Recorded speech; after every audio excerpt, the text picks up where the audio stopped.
और कैसे आप लोग। पिछले लेक्चर में आप लोगों ने न्यूटन्स लॉ ऑफ मोशन के क्वेश्चन किए, तो कुछ टेक्निक बनाया आपने, सोचे ठीक है क्या करना है, कैसे करना है। और अब वर्क पावर एनर्जी, तो क्वेश्चन नंबर 1 से 17 तक आपके पास पहुंच गया है। अब एक एक क्वेश्चन करके देखें। तो अगर पहला क्वेश्चन देखें तो ये नीट 2017 का पूछा गया क्वेश्चन है। कब का है? नीट 2017 का। और 2017 में पूछा गया क्वेश्चन है क्या कि अगर किसी 1 ग्राम की बॉल को आप रेन ड्रॉप को 1 किलोमीटर हाइट से नीचे की ओर गिरती है, तो जब वो जमीन से स्ट्राइक करती है उसकी वेलोसिटी है 50 metre per second square. So how much is the work done due to the resistive force. तो ऊपर से लेकर नीचे तक गिरने में 2 फोर्सेस हैं जो वर्क कर रहा है। एक तो ग्रेविटेशनल फोर्स है, यानी work done by gravitational force. दूसरा है फ्रिक्शन और एनी अदर रेजिस्टिव फोर्स, तो work done against resistive force. And work energy theorem ये कहता है how much is the change in kinetic energy. तो according to work done by work energy theorem, change in kinetic energy is equal to work done due to the gravitational force plus work done due to the resistive force. Or change in kinetic energy is equal to half mv square, which is equal to work done by gravity, ये मानते हुए कि g की value constant है। और g की value constant है तो वर्क डन कितना होगा? mgh plus work done due to the resistive force. और इसलिए work done due to resistive force बराबर होगा half M D square minus M G H. तो एम जी एच की वैल्यू आप 10 जूल निकाल चुके हो। सो वर्क डन वहीं पे रहे, तो this is equal to half M D square minus 10 joule.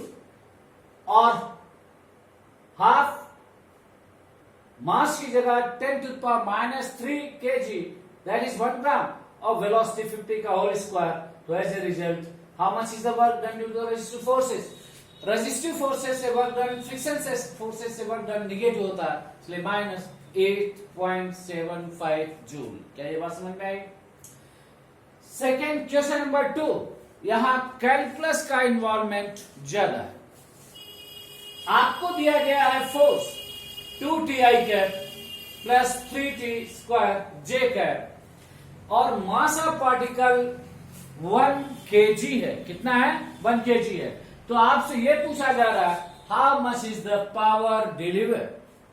तो आप जानते हो कि power delivered is nothing but dot product of force and velocity vector.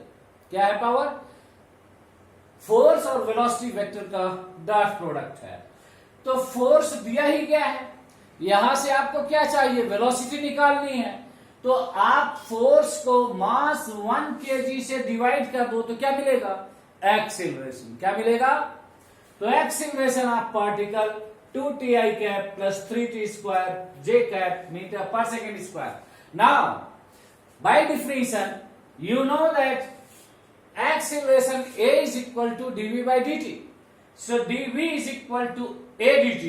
Hence दोनों तरफ इंटीग्रेट करने पर 0 to b dv is equal to 0 to t a dt. ये एक्सेलरेशन है और इंटीग्रेट करना with respect to time. So velocity dv का integration velocity और यहां इंटीग्रेशन हो गया t square i cap plus t cube j cap. अब दोनों वेलोसिटी वेक्टर भी है, फोर्स वेक्टर भी है, तो केवल आपको डॉट प्रोडक्ट लेना है।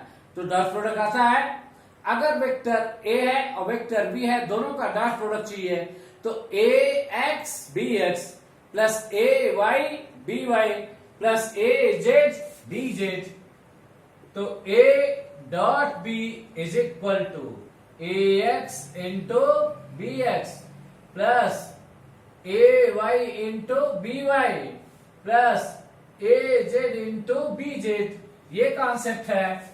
और ये ए है, ये बी है, ये एक्स है और ये वाई, और ये दूसरे वेक्टर का ए एक्स है और ये ए वाई है, दोनों को मल्टीप्लाई कर दिया तो power is equal to 2t cube plus 3t to the power 5, और यही आपका करेक्ट आंसर है। क्वेश्चन नंबर 3 को देखें। वर्क पावर एनर्जी में circular motion in vertical plane, ये सबसे इंपॉर्टेंट नेचर का क्वेश्चन है और सिंपली बेस किस पे है? Law of conservation of mechanical energy. तो यहां circular motion in vertical plane, bottom most point, top most point and middle point, ये बॉटम मोस्ट पॉइंट है, ये मिडिल पॉइंट है और ये टॉप मोस्ट पॉइंट है। तो क्या वेलोसिटी होनी चाहिए जिससे ये जस्ट सर्कुलर मोशन कंप्लीट कर जाए? मिड पॉइंट पे क्या वेलोसिटी होनी चाहिए जिससे सर्कुलर मोशन जस्ट कंप्लीट कर जाए? और टॉप मोस्ट पॉइंट पर क्या वेलोसिटी होनी चाहिए जिससे ये वेलोसिटी कंप्लीट कर जाए? याद सिर्फ वेलोसिटी ही नहीं, टेंशन कितना होगा, और ये क्रिटिकल कंडीशन के लिए सारे आपके टिप्स पे होना चाहिए। फॉर एग्जांपल, और उसी बेस पे क्वेश्चन है, सीधे कॉन्सेप्ट दिया गया कि आर रेडियस के सर्कुलर पाथ में बॉटम मोस्ट पॉइंट पे क्या वेलोसिटी होनी चाहिए जिससे ये जस्ट सर्कुलर मोशन पूरा कर जाए। तो बॉटम मोस्ट पॉइंट पे वेलोसिटी अंडर 5gr, अगर लेंथ ऑफ क्वेश्चन दिया है तो आर की जगह क्या होगा? एल। अगर मिड पॉइंट से कहता है तो आप चूज करो अंडर 3gr, और टॉप मोस्ट पॉइंट में अंडर gr, और ये दोनों ही पूछे गए आपके क्वेश्चन हैं।